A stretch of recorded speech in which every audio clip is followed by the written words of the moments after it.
तो इनने साफ सफाई में तो सर थोड़ा थोड़ा सा नहीं गड़बड़ी है ना, तो विवेक सर जी देखे हुए हैं कि हमारा पीठी मैडम सर ठोके हुए हैं, अभी देखो सर। और ऊपर से भी आए तो लोग कहा कि लाइट लाना है, पक्का के पैसे आएगा लाइट, तो ला के बता दिए। ठीक है, आप काम कर रहे हैं, सभी लोग कर रहे हैं, मेहनत कर रहे हैं। मतलब मेरा कहने का है कि ये हॉस्पिटल को जो चकाचक रखते हैं, कहीं ना कहीं आप तीनों का योगदान है। तो हॉस्पिटल में सबसे पहले कोई साफ सफाई, तो सबसे पहला जिम्मेदारी किसका बनता है? हम लोग, आप तीनों का। आपके ऊपर है विवेक जी, इनका भी एक जिम्मेदारी है कि आप तीनों को हैंडल करें अच्छे से, है ना, और ये करें। तो कहीं ना कहीं कहा जाए हॉस्पिटल के, एसी बंद कर दीजिए, कोई बात नहीं, अब कहा जाए अगर हॉस्पिटल के सबसे बड़े 4 स्तंभ है कोई, तो वो आप 4 लोग हैं। 3 लोग आप हो गए जो एकदम जमीनी लेवल पे काम करते हैं, और ये आपको हैंडल करते हैं कि कैसे क्या करना है, नहीं करना है। तो कहने का मेरा मतलब है कि आप लोग अगर नहीं रहेंगे तो हॉस्पिटल का क्या हो जाएगा, आप समझ रहे हैं? स्थिति तो खराब हो स्थिति जाएगी। खराब हो जाएगा, स्थिति बहुत खराब हो जाएगी। तो आप हमारे सबसे टॉप स्टाफ हैं। कहने का मतलब ये कि आप अगर नहीं रहेंगे तो हमें परेशानी होगी, बहुत परेशानी होगी, और आपका रहना बहुत ज़रूरी है ना। मैं कोशिश कर रहा था कि तीनों लोग कब आए, एक साथ बात करूंगा। तो आप लोग क्या करिए ना कि आपका जो छुट्टी है, कुछ चीज़ें होता है जब आपका पैसा कटता होगा, तो यहाँ के जो मैनेजर है आपको पहले से क्या समझाते हैं आए हैं वो मुझे नहीं पता, लेकिन आपको समझना चाहिए कि आपका कितना दिनों का सैलरी मिला, कितना दिन का एक्स्ट्रा मिला, कितना कैसे कैलकुलेशन होता है, कैसे हिसाब होता है। कहने का मतलब कि आपका जो सैलरी बन करके आया, तनख्वाह आया, उसका हिसाब कैसे होता है, ये जानना आपके लिए बहुत ज़रूरी है। ये आपको पता है कि अगर आप इतना दिन एब्सेंट करते हैं, 5 दिन करते हैं, 4 दिन आपका छुट्टी होता है, तो कैसे कटेगा पैसा, कैसे एक्स्ट्रा जुड़ेगा, ये सब कुछ नहीं पता, लेकिन ये आपको जानना जरूरी है। तभी तो उसके हिसाब से मान के चलिए कि आप 5 दिन घर पे रहेंगे, तबीयत आपका खराब लग गया, छठे दिन आप एब्सेंट करेंगे, आपको पता होना चाहिए कि हम छठे दिन करेंगे, हमको 10,000 मिलने वाला है, इसमें से इतना कट जाएगा, तो हमारा जो हिसाब है महीने का, राशन का, बकाया, रूम रेंट, ये कैसे होगा। तो जब आपको पता हो जाएगा कि नहीं इतना जाएंगे, इतना कट जाएगा, तो आप क्या करिएगा, हमरे ही पैसा काट के इनको मिलेगा, तब हमको पता चलेगा कि हमको पैसा कितना काटा, इनको कितना मिला। पैसे काटने के थोड़ी है, यही तो गड़बड़ है। आपको अभी पता ही नहीं है कि कैसे हिसाब होता है, जी, आपको पता नहीं है कैसे हिसाब होता है। जब पता चल जाएगा तो आप जो 5 दिन 6 दिन एब्सेंट कर देते हैं, छठे दिन नहीं करेंगे कि नहीं इतना दिन करेंगे तो इतना कट जाएगा, इतना ही मिलेगा, इतना में फिर महीना कैसे चलाएंगे। आपको महीना तो बांधा हुआ है कि भाई इतना है, बच्चा का स्कूल फीस अभी तो बंद है, चलिए जोड़े तो होंगे ना भाई, स्कूल फीस है, खाना खर्ची है, रूम रेंट है, 10 तरह का खर्चा है ना। तो वो चीज़ जानना जरूरी है। तो किसी एक दिन इन लोग सारे लोग आपको बैठाएंगे, कैसे आपका हिसाब होता है वो हम समझा देंगे, ठीक है। लेकिन सबसे ज़्यादा जरूरी क्या है,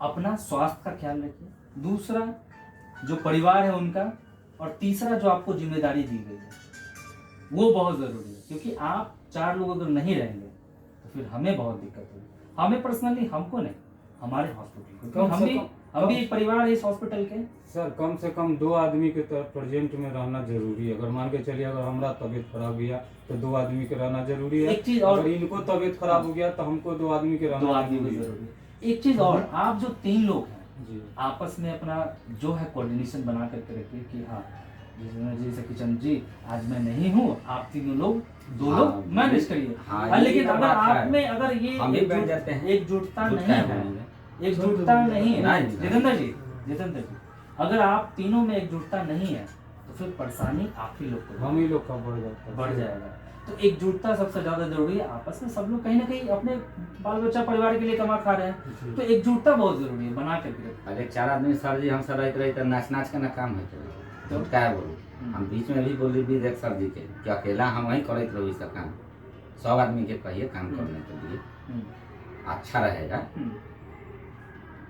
देखिए एक चीज 2 चीज होता है, मान के चलिए कि ये नहीं कि हम विवेक सर जी आए ना तो हमरा हम वहीं पर कह कि हम विवेक सर जी के देखा के ही काम करें, बिल्कुल नहीं, ऐसा नहीं, ऐसे नहीं होता। आपका जो जिम्मेदारी चाहे है संजय जी के हम देखा के काम करें, वैसे ना शुरू से अंत तक ले विवेक सर जी चाहे मैडम सर जी देखे, बोलू उसको कहने ना पड़ता है, बोलू अपने करते रहता है, इन्हें गड़बड़ा यही छाप है ना, यही छाप छोड़ना होता है। हाँ, तो आपने छोड़ा है, आपने छोड़ा है ना, जहाँ कुछ गड़बड़ी हो गई पीछे वाली सारी बात को भूल जाइए, पीछे वाली सारी बात को जोड़ जाइए, 5-10 मिनट हम लोग बात किए हैं, आज से अच्छे से काम करेंगे। कोऑर्डिनेशन बना लीजिए, कोऑर्डिनेशन मतलब आपस में सहमति बना लीजिए कि भाई जी आज मुझे काम है, तबीयत खराब है, घर परिवार में कुछ काम है, आज मैं नहीं आऊँगा, आप दोनों लोग संभाल लेंगे।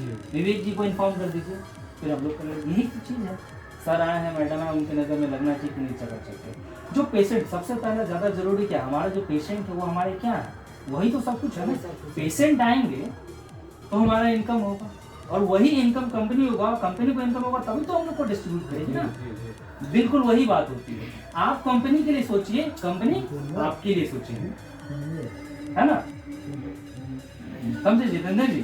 तो बात ये है कि कंपनी को आपने इतना साल दिया, बहुत दिनों से आप काम कर रहे हैं, तो कंपनी भी आपके बारे में सोच रही कि नहीं बंदा काम कर रहा है, इसको रेगुलर रखा जाए, अच्छा काम कर रहा है, 1-2 छुट्टी भी ले लेते, एक्स्ट्रा भी ले लेते, तो उसको भी मैनेज किया जाता है। इनके लेवल से, हमारे लेवल से ऊपर बात नहीं पहुंचाया जाता, अगर कुछ गलती हो जाता है तो, हालांकि नहीं होता, मैंने कभी सुना नहीं है, फिर भी उस दिन ग्लास टूट गया, फटाफट आप साफ कर दिए, तो ये सब चीज़ देखा जाता है कि नहीं, हाँ चलो अच्छा है, लोग है तुरंत वो मतलब कंप्लीट होगा। तो ये सब कुछ काफ़ी अच्छा लगा आप लोगों से मिल करके। यहाँ पे मैं देख भी रहा हूँ आप लोगों का काम 10-12-15 दिन से सब अच्छा है, और बस आप अपना स्वास्थ्य का ख्याल रखिए, और जो काम दिया गया उसको ईमानदारी से करिए, और साथ में कोऑर्डिनेशन बना करके रखिए। आपको पता होना चाहिए कि जितेंद्र जी कल नहीं आएंगे, आपको जितेंद्र जी पता होना चाहिए कि सखीचंद जी नहीं आएंगे, ये तब जा करके ये आपस में बनेगा। और इनको तो सब कुछ पता होना चाहिए कि हाँ तीनों लोग कौन आ रहा है, नहीं आ रहा। कल के बारे में सोच करके कि कल कुछ काम है या नहीं, उसके हिसाब से उनको बता दीजिए कि यार विवेक जी हम नहीं आ पाएंगे, सर आज नहीं आ पाएंगे कल। तो ये सब चीज़ बना करके अच्छा होता है मैनेज करने में। मैनेज करना अब बिना बताए अगर होता है तो थोड़ा सा मैनेज करने में दिक्कत होता है कि भाई बताए ही नहीं, बंदा कैसे क्या करे। अब होता है अचानक काम आ जाए, मान ली चलिए घर से निकल रहे उस समय अचानक काम आ जाए तो क्या करिएगा, होता है। लेकिन ऐसा हर बार तो नहीं होगा। हमें भी मान के चलिए काम आ जाए, कल हम छुट्टी नहीं ली, आज कुछ काम आ जाता है, हो सकता है भाई, इंसान ही है, घर में कुछ काम आ गया तो हो सकता है ऐसा, आपके साथ, हमारे साथ, इनके साथ, किसी के साथ भी हो सकता है, ठीक है। तो बातें वही है, आपको इन्फॉर्म करना पहले, कोशिश करिए एक दिन पहले। इमरजेंसी वाला बात तो चलो सबके साथ हो सकता है, वो कर सकते हैं, लेकिन जो आपको पता है कि कल छुट्टी लेना तो वो आप उनको इन्फॉर्म करेंगे। ये चीज़ मेंटेन करेंगे जितेंद्र जी। और कोई परेशानी है तो आप हमें बता सकते हैं, आप लोगों को। नहीं परेशानी नहीं है सर, पहले ऐसे ही होता था सर। पहले ना आप डायरेक्टर जी से कुछ भी झूठ ना बोले, 3 महीना यही बंदा काम अकेले कर रहे लगातार में, 3 महीना।